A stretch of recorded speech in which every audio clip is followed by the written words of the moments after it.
Üzr istəyirəm, bağışlayın. Mövzumuz bugün nədir? Check-up olmalıdır.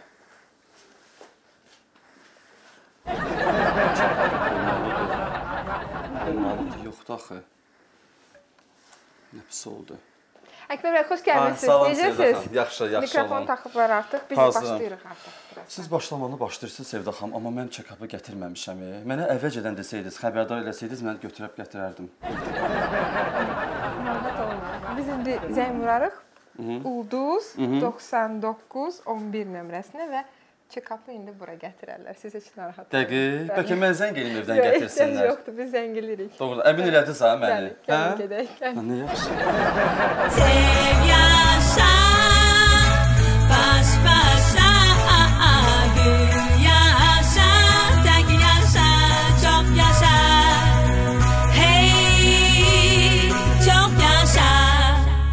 Baş sponsor Koreya Kyunghi Universitetinin Şərq Təbabəti Klinikası. Sponsorlar Terra Creta, Uşastı Nyan, Azər Süd, My Medics.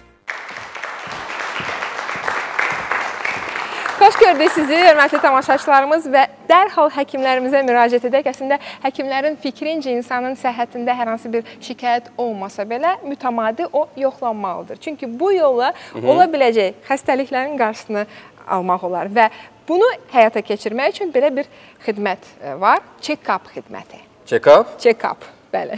O nədir soruşmazdan əvvəl? Mən də salamlaşıram tamaşaçılarımızla. Xoş gördük sizi. Salam əleykum. Xoş gəlmisiniz, Əkbər. Çox sağ olun. Minnətdaram. Mən də şadam ki, bu proqramdayım və bilmədiklərimi sizin sayənizdə öyrənəcəm. Check-up nədir? Check-up nədir? Əslində, bütün bunları daha yaxşı anlamaq üçün biz sizi Seç Yaşa rubrikasını izləməyə dəvət edirik. Amma daha sonra check-up'ın nə olduğunu siz əyani şəkildə özünüzdə görəcəksiniz. Mənim üzərimdə belə aparılan təcrübədən biləcəksiniz. Xoş gördük, çox yaşa da bugün sizi.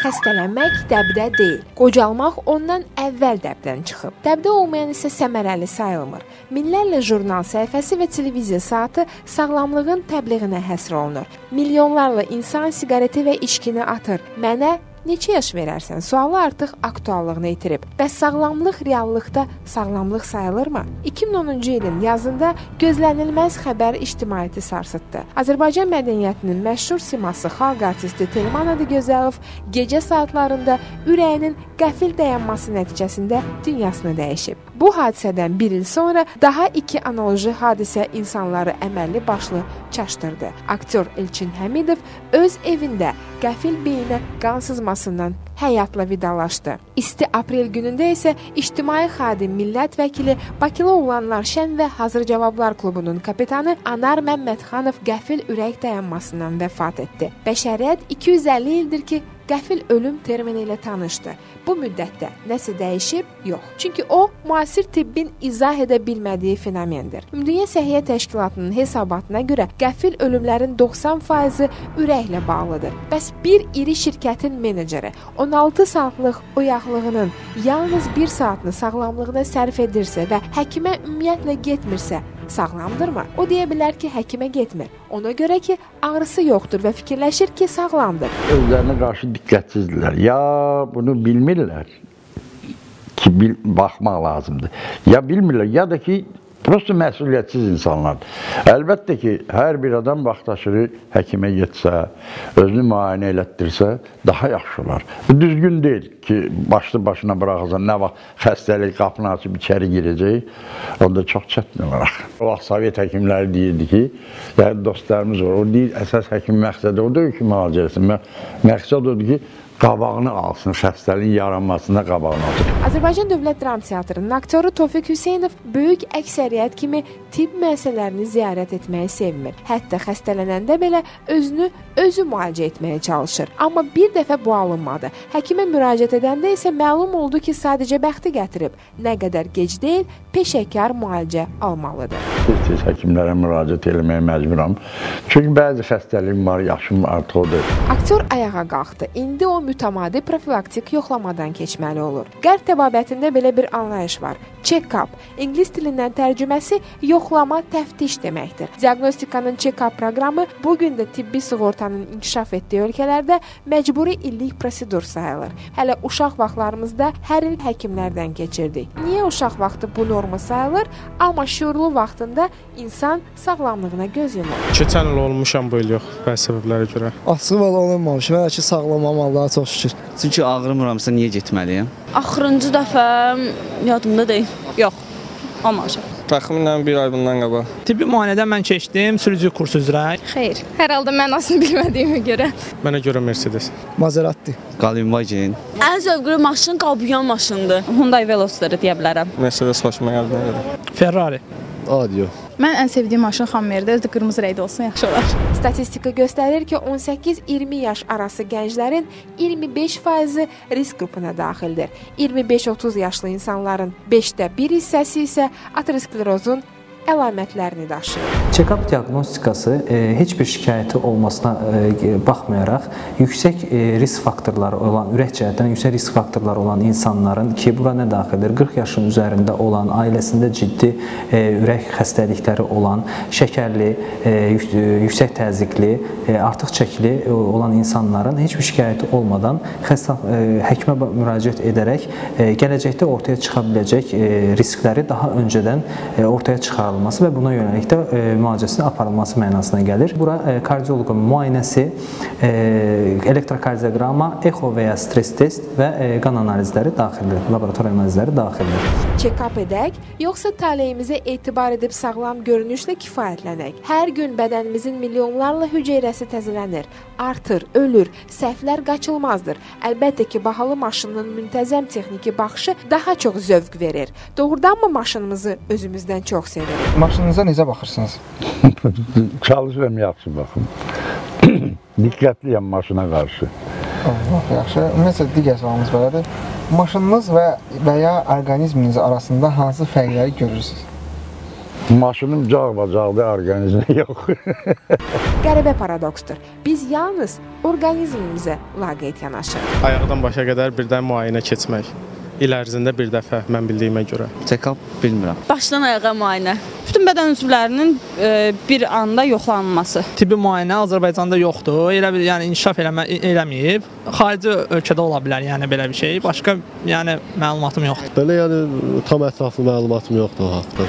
Əgər reytinq cədvəli tərtib etsək, həyatımızı yüngülləşdirən vasitə birinci yerdə dayanar. Halbuki sağlam orqanizm mahiyyətinə görə heç də sonrakı yerdə dayanmır. Ümumdünya Səhiyyə Təşkilatı tövsiyə edir ki, 40 yaşadək müayinə 2 ildə bir dəfə, 40 yaşdan sonra isə ildə bir dəfə keçirilməlidir. Nəticədə pasiyent gələcəkdə ortaya çıxa biləcək riskləri, ürək cəhətdən xəstəlikləri daha öncədən ortaya qoyularaq onların qarşısının alınmasını əldə edir.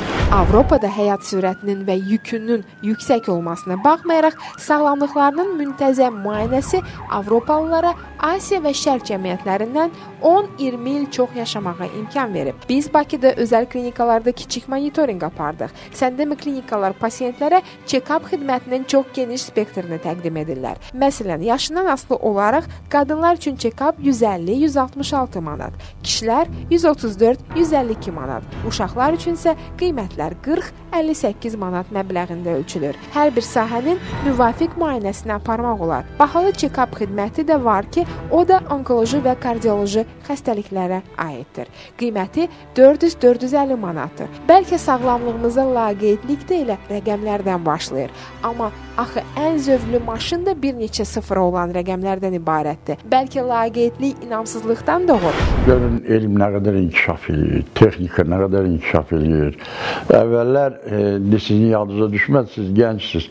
Həkim görəndə həkimin o bir nə fenendoskop olardı. Heç o fenendoskop da sonra çıxdı, laf uşaq vaxtı. Bir də trubuşka deyirlər belə. Cibində olan trubkanı qoyardı adam kürəyinə, nəfəs al, bırax, nəfəs al, bırax, nəfəs al, bırax. Başqa bir həkimin bir şeyi yox idi. Düz deyir, o da xirurqların müəyyən instrumentləri vardı. Amma sonra fenendoskop çıxdı, sonra gör, indi nə qədər şeyləri icad edirlər. Axı, bu şeyləri fikirləşirlər, insan üçün edirlər də.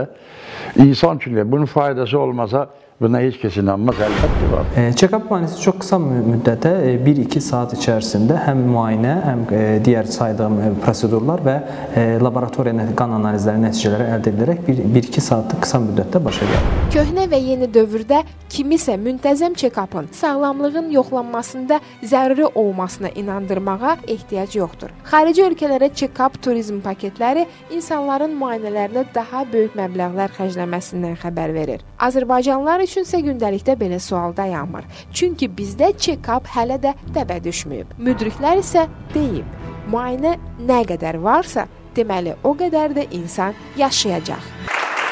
Hər halda check-up məsələsində də bir qədər diqqətli olmaq lazımdır və etibarlı, necə deyirlər, məkanlara getmək lazımdır bu baxımdan. Mən bu arada bir daha xoş gəlmişsiniz deyirəm sizə. Əkbər, tanınmış aparıcımız, tanınmış aktyorumuz, eyni zamanda Dövlət Musiqili Teatrın aktyoru, yeni bir dəyişiklik olub. Bəli, artıq bütün janrlara müraciət edə biləcəyik. Bu arada check-up demişkən, check-updan keçmisinizmi indiyə qədər? İndi zarafata saldıq, bu bir yana. Amma sözün əsl mənasında ehtiyac duymusunuzmu? Duymuşam, bəli. Hətta ehtiyac olmasa belə, mən bilirəm ki, normal şəraitdə, normal surətdə hər bir insan 6 aydan bir check-up müayinədən keçməlidir. İndi 6 aydan bir olmasa da, amma çalışıram ki, il ərzində heç olmasa o müayinələrdən keçim. Əslində, mən bildiyim qədər 6 aydan bir o hansısa problem olduqda, yəni müəyyən xəstəliklər, xroniki problemlər olar.